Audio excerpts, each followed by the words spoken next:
What's going on, my PD family?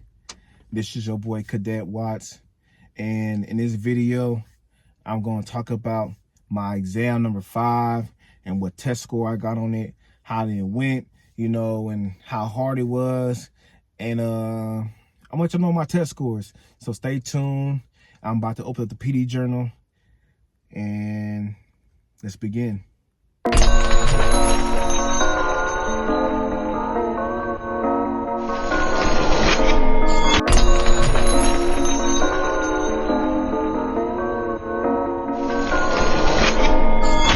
All right, family. So test 5 consists of exam number 1, exam number 2, exam number 3, and exam number 4.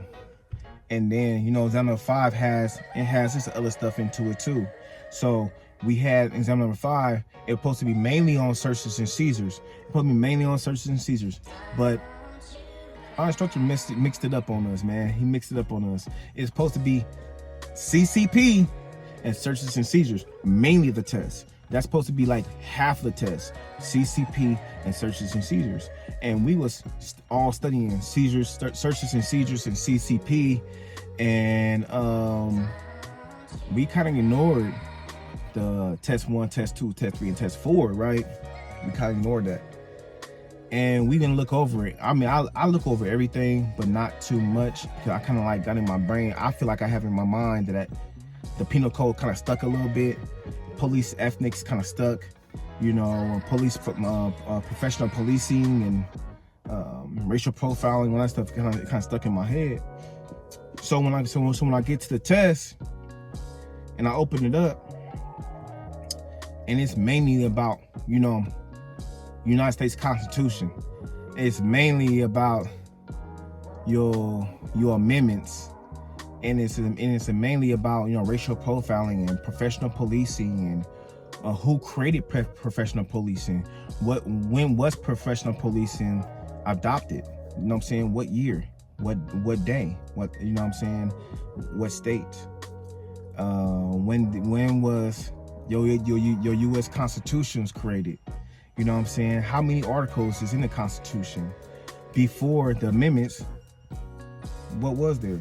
It was the Bill of Rights. So stuff like that, and we was going over that, and we was going over, that was on the test, and also physical fitness was on the test as well. The physical fitness, like what is saturated fats? What is progressive overload? If a person could be healthy but not well, what is that? What's the definition of that? You could be healthy, but you don't have to be well. You can be healthy, working out, eating good, but what is your disease factor into that?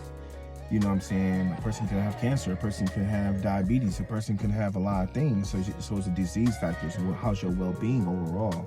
So they talk about that, and we talked about the penal codes. The penal codes regarding to the law, prohibited weapons. Talk about a shotgun could be 26. Shotgun and a rifle could be 26 inches, but the barrel of a shotgun only 18, and the barrel of a rifle is 16. So, and it's illegal if it's underneath those, right? So it's more so stuff like that we was going over, and the CCP, it wasn't really stuff in there. Like CCP consists of stuff like,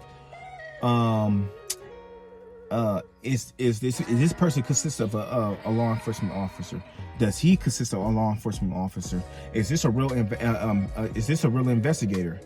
Is he a DA investigator, or he's an ATF investigator, agent or whatever? Is that, do those consider law enforcement? Stuff like that. Or searches and seizures. Searches and seizures got to do a lot with the 4th Amendment, a lot with your 5th Amendment. Because when you search somebody, you got the Terry versus Ohio. That's the Terry search. You can frisk somebody, but you can't dig in their pockets, because when you dig in their pockets, you're violating the 4th Amendment. So the Terry search is more about frisking for, weapons. You're frisking for weapons on the outer crease of the garments.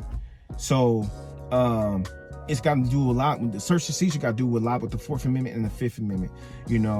And it has to do with a lot of like, just say you see your judge, you know, he break the law. What can you do? What can you get him with? You see a senator doing it. What can you get him with? You know, you have a lot of court cases. You have a lot of like I said, Terry versus Ohio, Curl versus United States. You have a lot of court cases. It's a lot of court. I can't think of them right now. I'm so tired. I got done running, man. But there's a lot of them out there, man, and you guys have to know those. You gotta know those court cases. And Bellinger versus Virginia. You know, you guys, it's so many court cases. You know what I'm saying? I don't want to go over them right now. It's just so many. But and you gotta know those. That's the more searches and seizures. You gotta know your laws, because the CCP and the searches and seizures is gonna help you from violating their civil rights. And it's gonna tell you what you can and can't do, like no knock warrants, subpoenas, summons, you know what I'm saying, stuff like that. So it was just a little bit of those, maybe like 25 questions, of the CCP and the searches and seizures that was on the exam number 5, and it was like everything else. 75 other questions, like everything else that we studied before. So I mean, you think it would be easy because we already studied them, we already took a test on them, but you so concerned about the new chapters that you kind of forget to study your old chapters because you got so much studying you have to do. The CCP, a lot of studying. The searches and seizures, a lot of studying. So when you putting all your energy into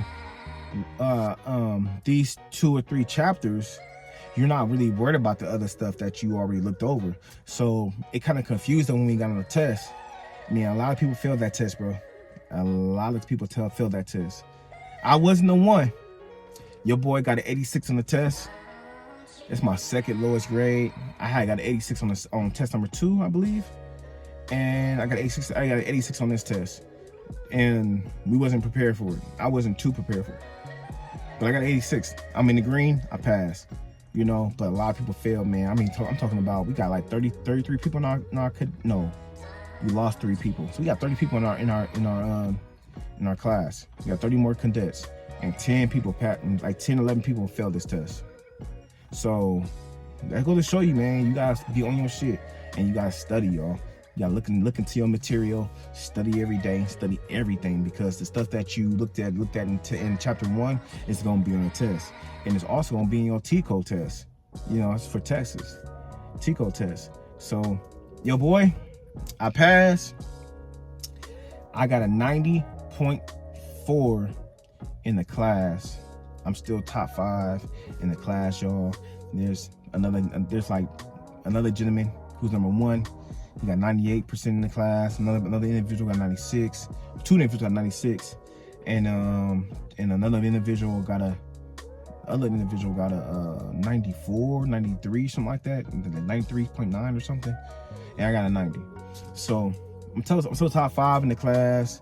You know, my next test, I'm trying to get over a 90. Let's get the 95 again. Let's get the 96 and get the 99. I'm trying to get 100.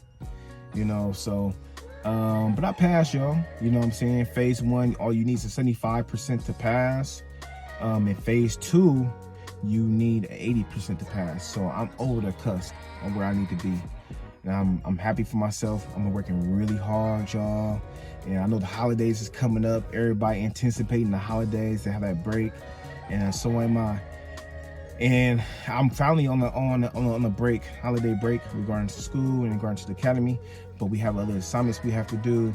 We gotta make sure I stay up on my running, my physical fitness, and stay up on my studying. Gotta stay up on that stuff, man. Because when we come back January 2nd, guess what? Exam number 6. Exam number 6, right out the gate. So I gotta be ready for that, y'all. And so yeah, that's my test. I ain't gonna make this video long. I'm passing on my test. I got 90% in the class. I'm passing the police academy. We almost done with phase 1. Phase 1 is at the end of February. Almost done. Phase 2 starting in March. So I'm almost there, y'all, man. Continue to pray for me. I want to thank all my subscribers. If you like my videos, man, like, share, and subscribe. I have more videos coming to y'all, and I want to thank y'all for listening and supporting me, y'all. All right, the PD Journal is now closed.